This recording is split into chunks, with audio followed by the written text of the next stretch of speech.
तमाम हिंदू संगठनों को खुली चुनौती देता हूं, चेतावनी देता हूं कि अगर आपके अंदर दम है और आप हिंदू हैं और सच्चे हिंदू हैं। अब भी जो है वहाँ पे एक वीडियो लीक हुई है जिसमें जो है हिंदू धर्म से रिलेटेड कई निशानात जो है देखे जा सकते हैं, तो इसको आप किस तरीके से देखते हैं? देखिए, सबसे पहली बात तो मैं आपको एक बात बता दूं कि इस देश के अंदर जो है एजुकेशन, हेल्थ और डेवलपमेंट का मुद्दा जैसी इस देश की मीडिया उठाती है, ठीक है, तभी मीडिया के पास में ये मैसेज आ जाता है और मीडिया चुप हो जाती है। और वो मैसेज होता है ये, सुनिएगा आप सभी लोग। एक बार और मैं आप सभी को सुना देता हूँ।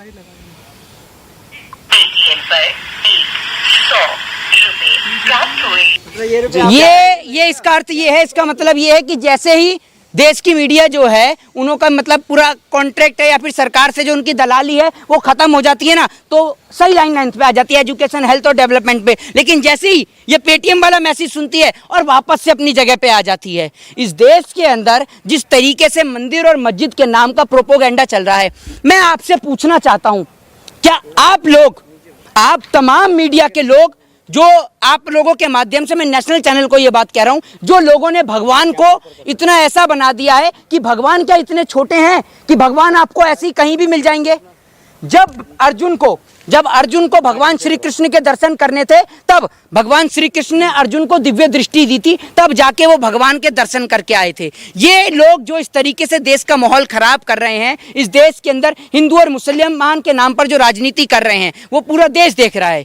क्या इस देश के अंदर मंदिर और मस्जिद के ही मसले बचे हैं और कोई मुद्दा नहीं है? और दूसरी बात ये कि आप बात करते हैं लाल किले की, आप बात करते हैं ताजमहल की, आप बात करते हैं कुतुब मीनार की। अरे भैया, लाल किला तो 500 के नोट पे भी छपा हुआ है, वहां से भी मिटा देंगे क्या? ये बता दीजिए मुझे, ठीक है। दूसरी बात ये कि अमित शाह का तो बस नहीं चल रहा, अमित शाह, नरेंद्र मोदी और योगी आदित्यनाथ का बस नहीं चल रहा, वरना तो ये ताजमहल का नाम बदल के अमित शाह की हवेली कर दें और लाल किले का नाम बदल के उसका लिख दें लाल कृष्ण आडवाणी की नो एंट्री। राकेश टिकैत से जब सवाल पूछा गया था ज्ञानवापी को लेकर के, तो उन्होंने कहा कि भाई जिसका जो चीज़ है उसे सौंप दिया जाए, तो आप क्या चाहते हैं?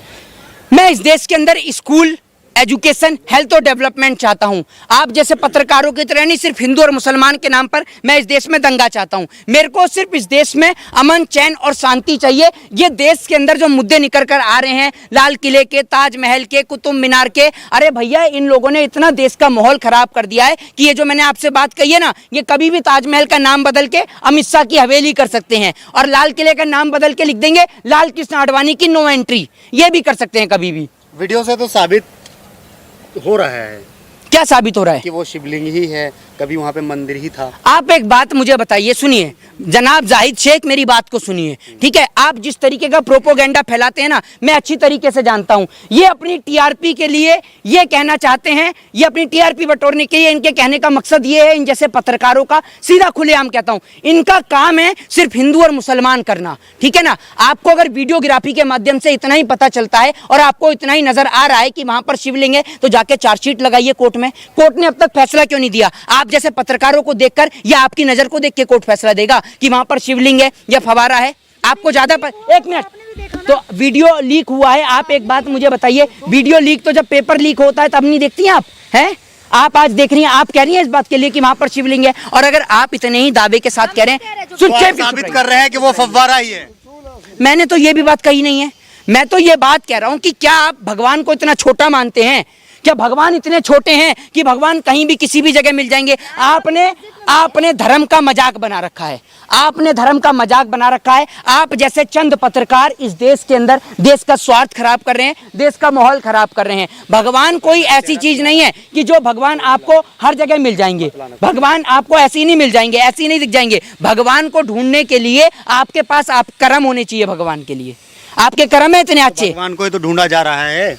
अरे भगवान को ढूंढने की जरूरत क्या है? ये भगवान श्री कृष्ण के बारे में आप जानते हैं? भगवान श्री कृष्ण क्या कहते हैं? सुनिए जरा, मैं आपको बताता हूं कि भगवान श्री कृष्ण जो है वो कहते हैं कि पार्थ, वो अपने शिष्य से कहते हैं कि हे पार्थ, मैं कभी जन्मा नहीं, मैं कभी अमर, मैं, सुनिए मैं बताता हूं, श्री कृष्ण कहते हैं कि मैं कभी जन्मा नहीं, मैं अमर हूं। पार्थ, मैं ही सबसे पहले हूं और मैं ही सबके बाद हूं। मतलब ना तो मैं कभी जन्मा हूं और ना ही कभी मेरा विनाश हुआ है, मैं अमर हूं और मैं हमेशा सबके साथ हूं। ये भगवान श्री कृष्ण का कहना है। भगवान श्री कृष्ण ये भी कहते हैं कि नर ही नारायण है।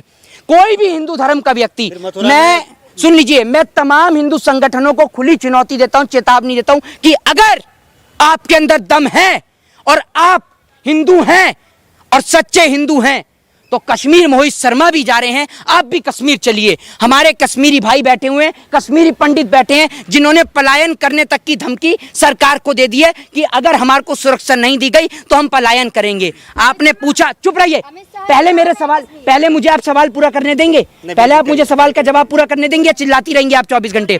एक बात आप मुझे बताइए, आपने ये तो पूछ लिया कि ज्ञानवापी मस्जिद के अंदर शिवलिंग है या ज्ञानवापी मस्जिद के अंदर फवारा है। मैं आपसे एक बात पूछना चाहता हूं, वहां मंदिर बन गया, कुतुब मीनार पे मंदिर बन गया, लाल किले पे मंदिर बन गया, ताजमहल पे मंदिर बन गया, मान लीजिए सब जगह मंदिर बन गया। मंदिर में पूजा करने के लिए हिंदुओं की तो जरूरत होगी या नहीं होगी? होगी या नहीं होगी? जाहिद शेख आपसे पूछ रहा हूं, जो आप बता रहे थे कि वहां पर वो फवारा है या फिर शिवलिंग है, आप बता रहे थे ना कि वो शिवलिंग दिख रही है, जरूरत होगी नहीं होगी? होगी ना। तो आज हिंदू सुरक्षित है क्या इस देश के अंदर? हिंदू कभी कश्मीर में मर रहा है, कभी इस देश के अंदर हिंदुओं की बेटी के साथ बलात्कार हो रहे हैं। सुरक्षित नहीं है, बाकी तो सुरक्षित हैं।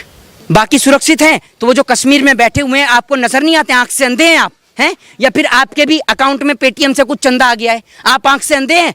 अपनी आंख का जो सुरमा है, सुरमे को हटाइए और मौजूदा दौर में आइए और उस पर देखिए, ठीक है ना? वहां अक्षय कुमार की फिल्मों पर, मिथुन चक्रवर्ती की फिल्मों पे मत जाइए। मिथुन चक्रवर्ती तो लापता हो गए, इसके तो गुमशुदा की तलाश के फोटो लगाओ, पोस्टर लगाओ। अनुपम खेर जो दुर्दशा बता रहे थे, मेरे को तो रोना आ जाता है, मेरे को बड़ी तकलीफ है। भारतीय जनता पार्टी के नेता, मेरी आंख से आंसू आ रहे हैं कश्मीरी पंडितों की दुर्दशा देख के। आज कहां मर गए? आज कौन से बिल में घुस गए? आज आओ ना। आज तो हकीकत में कश्मीरी पंडितों के साथ दुर्व्यवहार हो रहा है, सबके सामने हो रहा है, इसलिए चुप हो। एक मिनट चुप रहे। आतंकवादी से बदला लिया जाएगा। अच्छा जी, एक मिनट भाजपा सरकार का सुन लीजिए, एक एक आतंकवादी से बदला लिया। अरे चुप रहिए। जो इस देश के गद्दार है उसको जेल में डाला जाएगा, जो इस देश में आतंक फैला रहा है उससे बदला लिया जाएगा। अच्छा, तो डीएसपी देविंदर सिंह कहाँ है अभी? डीएसपी देविंदर सिंह कहाँ हैं? बलात्कारी कुलदीप सिंह सेंगर कहाँ हैं? सब पे कार्रवाई हो रही है, सब पे कार्रवाई हो रही है। बिल्कुल। देश के गृह मंत्री तो तड़ीपार हैं, उन पे कार्रवाई हुई या नहीं हुई? वो कोर्ट का काम है ना। अरे आप फैसला करेंगे। गृह मंत्री, वाह वाह भाई वाह, वाह भाई वाह, वो वाला हिसाब हो गया कि 100 चूहे खा के बिल्ली हज को चली हैं। अब देश के तड़ीपार गृह मंत्री से हम उम्मीद लगाएं कि वो देश के लोगों का इंसाफ करेंगे। वाह, आप जैसे पत्रकार के लिए तो पेटीएम पे पैसा आना बनता है और आ भी रहा होगा आपके पास। क्या गजब का आप लोगों ने जवाब दिया है। इससे पहले जो एक मिनट जाइए, इससे पहले कोई भी, अभी तो एक आत्मिक भक्त मिल गया। अब वो भक्त मिल गया, बड़े ही गुस्से में था, बड़ी आक्रोश के साथ में, तो वो बोलने लग गया। मैंने उसको बोला कि मैंने क्या, जिस तरीके से मोदी जी रात को 8 बजे आते थे, कभी आके नोटबंदी कर गए, कभी इस देश में 8 बजे आके लॉकडाउन कर गए, तो बोले कि 8 बजे की बड़ी अहम वैल्यू है। मैंने क्या 8 बजे की बड़ी अहम वैल्यू है? कह रहा हाँ, जब 8 की गुणा आप 7 से करेंगे तो उसका जो टोटल आएगा वो आएगा 56। और मोदी जी का सीना कितने इंच का है? 56 इंच का है। 56 इंच का। देश की गरीब जनता भूख से मर रही है, उसका बेचारे का सीना देख रहे हैं, बिल्कुल पेट से चिपक पड़ा है। लेकिन प्रधानमंत्री जी का सीना 56 इंच का। ये पहले फकीर हैं जिनका सीना 56 इंच का है, क्योंकि ये फकीर मशरूम खाता है, ये फकीर 10 लाख का सूट पहनता है, इसलिए इसका सीना 56 इंच का है। और उसके बाद दूसरे नंबर का 56 इंच का सीना देश के गोदी मीडिया के पत्रकार का है, जो कल तक स्विफ्ट में चला करते थे, ओला, उबर और कैब बुक किया करते थे, आज वो ऑडी, मर्सिडीज, लैम्बोर्गिनी, फरारी और जगुआर में चल रहे हैं। लेकिन इनके घर पे, सुन लीजिए, पूरे देश को पता है, नाम बताने की जरूरत नहीं है, पूरे देश के पत्रकार, सुन लीजिए, मुझे पता है। आपके सामने बस कह दिया। अरे आपके कहने से बताऊंगा क्या?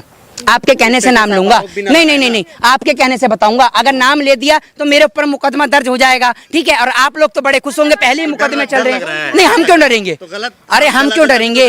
अरे हम क्यों डरेंगे? तभी तो डर लग रहा है। कौन अगर कोई भी मना करते, मैं तो खुलेआम बोलता हूँ कि सबको, जितने भी सोचिए बैठते हैं, जिसको पॉलिटिकल एनालिस्ट बताया जाता है, किसी को धर्मगुरु बताया जाता है, सबको 5-5, 3-3 हजार रुपए मिलते हैं। मना करके दिखा दे कोई पत्रकार। कितने मिलते हैं? किसको? आपको। मैं तो आपको इंटरव्यू दे रहा हूँ, आप कितने देके जाते हैं ये बता दीजिए। अरे आप कितने देके जाते हैं ये बता दीजिए। आप कितने देके जाते हैं? आपकी औकात है देने की? हैं? अरे आपकी औकात है देने की? आपको सत्ता पक्ष की तरफ से कितना पैसा मिलता है ये बताइए। आप बताएं ना। अरे आप बताइए ना, आपने मेरे को बोला ना, तो आप बताइए। आप कैसे बोल सकते हैं? आप किसी के ऊपर कैसे आरोप लगा सकते हैं? शर्म आनी चाहिए आपको। आप लेते हैं क्या दलाली? हैं? आपका काम है ये। मतलब देश में अगर कोई सरकार के खिलाफ आवाज उठाए तो आप कहते हैं कि वो पैसा लेता है। आप अपना ईमान बेचते होंगे। अगर आपसे कोई सवाल पूछे तो पेटीएम में पैसे भेजे गए, तो आप पेटीएम आरोप पे- लगा सकते हैं। अरे मैं लगाऊंगा, आप आरोप लगा हाँ, सकते हैं, बिल्कुल। आपसे सवाल नहीं अरे किया जा सकता अगर है। मैं गलत, आपसे सवाल नहीं पूछा जा सकता है। चिल्लाइए चिल्लाइए, आराम से बात अरे करिए। एक बात मुझे बताइए, सुनिए, ये गोदी मीडिया का ही पत्रकार है, ये पेटीएम वाला पत्रकार है, आप लोगों के लिए नहीं, इन इतने पत्रकार में से पेटीएम वाला पत्रकार भी मिल गया, ये पेटीएम वाला पत्रकार है। ये पेटीएम वाले पत्रकार जो हैं, पेटीएम वाले पत्रकारों की ना तभी समझ में आ जाता है, जैसे ही मोदी जी का नाम लिया इतने सारे माइक हैं, कोई भी नहीं तिलबिलाया, लेकिन पेटीएम वाला पत्रकार, मैं लड़ूंगा मोदी जी के लिए, मैं मोदी जी के लिए लड़ूंगा। पेटीएम वाले पत्रकार और पेटीएम वाले पत्रकार का कैमरामैन दोनों बिलबिला उठे।